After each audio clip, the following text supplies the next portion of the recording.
Bagaimana jika kita tidak sedang berbicara dengan orang lain, kita sedang berbicara dengan self-talk-nya mereka. Ketika ada klien saya yang merasa sakit hati ketika pasangannya tidak memberikan respon yang dia inginkan, dia kemudian menghubungi saya. Kenapa ya bisa seperti ini? Dan saya ingin mengubah cara hubungan saya dengan dia.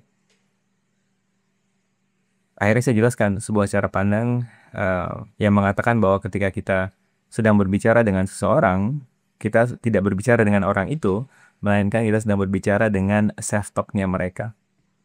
Jadi yang perlu kita sadari sama-sama, tidak semua orang seperti kita yang ada di sini. Kita selalu menghargai diri kita sendiri. Kita sudah mengurangi, mungkin Anda sudah sering lihat videonya berkembang bersama, Anda mulai mempertimbangkan untuk mengurangi eh,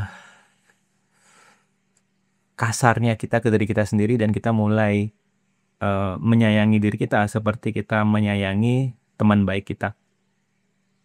Dengan begitu, ketika kita menyadari kita sedang tidak berbicara dengan orang lain, melainkan kita sedang berbicara dengan self-talk-nya mereka, ketika Anda berhubungan dengan seseorang yang mungkin gaya bicaranya menghakimi, gaslighting, dan sebagainya, Anda tidak langsung menyalahkan diri Anda sendiri. Seperti itu kan, mungkin ada kesalahan yang aku lakukan sehingga dia seperti itu.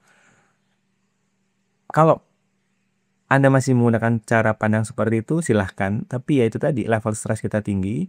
Dan bagaimana jika kondisi mereka yang terjadi internal mereka lah yang menyebabkan mereka mengeluarkan sesuatu kata-kata yang seperti itu kepada Anda. Karena ada sebuah cara pandang juga yang menarik. Orang lain hanya akan bisa menyukai kita saat mereka menyukai diri mereka terlebih dahulu. Dan sayangnya kehidupan ini 80% orang lagi berjalan di kehidupan ini dengan rasa tidak suka dengan dirinya sendiri. Oleh karena itu ya, bagaimana jika ketika ada orang mungkin sedang kasar terhadap Anda, ya sadari bahwa mereka sebenarnya bukan sedang menyerang Anda. Itu adalah gaya mereka berbicara dengan dirinya sendiri.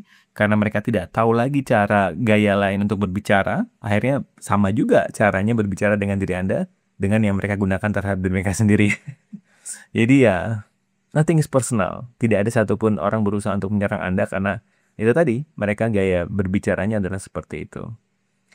Pendekatan yang sering saya berikan setelah Anda mendapatkan kesadaran ini, kita ikuti dengan pragmatic action ya. Apa yang sebaiknya kita lakukan, yang bisa Anda pertimbangkan adalah berikan space buat Anda sendiri setiap hari, yang akan membantu Anda melebarkan ruang penerimaan Anda. Karena kita tidak bisa mengendalikan apapun yang semesta mau datangkan kepada kita hari ini, apakah orang-orang yang menyenangkan atau orang-orang yang menyebalkan. Kalau menyenangkan seru, tapi kalau yang hari ini datang sama semesta yang menyebalkan, gimana dong? Kalau Anda tidak melakukan segala cara untuk memperluas ruang penerimaan Anda. Caranya seperti apa? Bangun lebih pagi, kemudian meditasi kalau Anda suka, gratitude journal, dan yang sangat-sangat saya sarankan adalah ini pendekatan dari Profesor Andrew Huberman ya, seorang neuroscience. Dia meminta kita untuk ketika bangun pagi yang kita lihat pertama kali adalah cahaya alami, bukan artificial seperti cahaya handphone, sehingga ketika terjadi sebuah tantangan, Anda bisa menghandle-nya, tidak mudah stres.